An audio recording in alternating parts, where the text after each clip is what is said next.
Hello Nandakumar. Purushothaman sir? Yes. ఎక్కడి నుంచి మాట్లాడుతున్నారు? సింహం అడవిలో ఉన్నంత వరకే రాజు. ఇప్పుడు మొత్తం మారిపోయింది నంద. జరిగిన విషయాలన్నీ నీకు తెలుసు కదా. Yes sir. నేను సర్వీస్లో ఉన్నప్పుడు ఎంతగానో హెల్ప్ చేశారు. అదేవిధంగా ఇప్పుడు కూడా మీ హెల్ప్ కావాలి.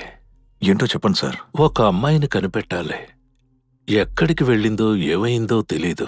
అంతా అయోమయంగా ఉంది. నా క్లూ సర్కిల్ మొత్తం విచారించి చూసాం. ఎటువంటి ఇన్ఫర్మేషన్ లేదు. అందుకే ఫైనల్గా నీ దగ్గరకు వచ్చాను. బట్ ఇది కొంచెం సీక్రెట్గా ఉండాలి నందా. సార్, డిపార్ట్మెంట్లో మీకు ఇన్ఫ్లుయెన్స్ ఉంది. మీరు ఈజీగా మూవ్ చేయొచ్చు. ఎందుకు సీక్రెట్గా? సార్, చెప్పకూడదంటే నో ఇష్యూస్ సార్. చెప్పకూడదనేం కాదు నందా.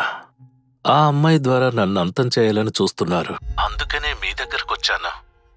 వేటాడాలనుకుంటున్న ఆ తోడేళ్ల గుంపు నుంచి మీరే నన్ను కాపాడాలి. అర్థమైంది సార్. ఆ అమ్మాయి దొరికితే చాలు, మిగతాది నేను చూసుకుంటాను. Don't worry sir, I'll take care. అమ్మాయికి సంబంధించిన డీటెయిల్స్ అన్నీ రాజ్కుమార్ అన్న ఒక అతనిస్తాడు నీకు. Okay sir. మీకు ఏం కావాలన్నా సరే అది నేను చేస్తాను. It's okay sir. రాజ్కుమార్కి అన్ని డీటెయిల్స్ తెలుసు. ఎంతో నమ్మకస్తుడు. అతన్ని మీతో ఉంచుకోండి. విషయం చాలా సీరియస్ నందా. Okay sir. కాన్ఫిడెన్షియల్గా ఉండాలి. Yes sir.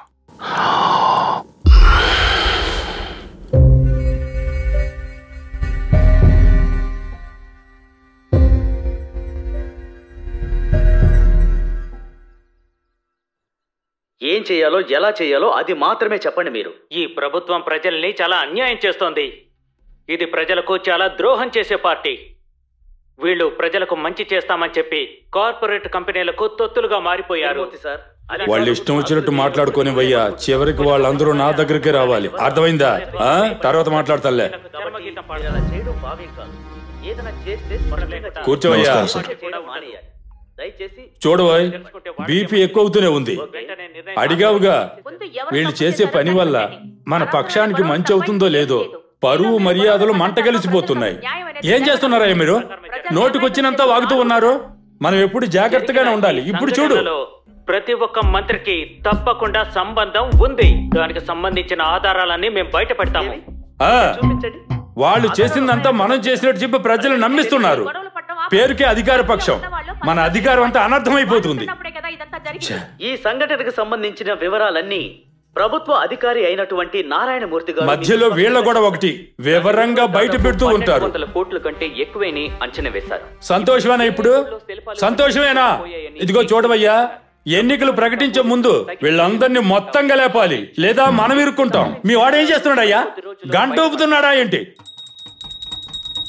ఓం శ్రీ స్వామియే, ఓం శ్రీ స్వామియే, ఓం శ్రీ స్వామియే, కన్యమూల గణపతి భగవానే, ఓం శ్రీ ధర్మశాస్త్రవే, ఓం శ్రీ ఆనంద సిద్ధరే, ఓం శ్రీ స్వామియే, ఓం శ్రీ స్వామియే. స్వామియే శరణమయ్యప్ప. స్వామి అప్ప శరణమప్ప. స్వామి శరణం. అయ్యప్ప శరణం. ఏం స్వామి, స్వామి అయ్యుండి ఇలా కొట్టడం తప్పు కదా? తప్పు చేస్తే ఎవరు శిక్షిస్తారు? స్వామి. అప్పుడు నేనెవరు స్వామి? స్వామి. స్వామి శరణం. స్వామి శరణం.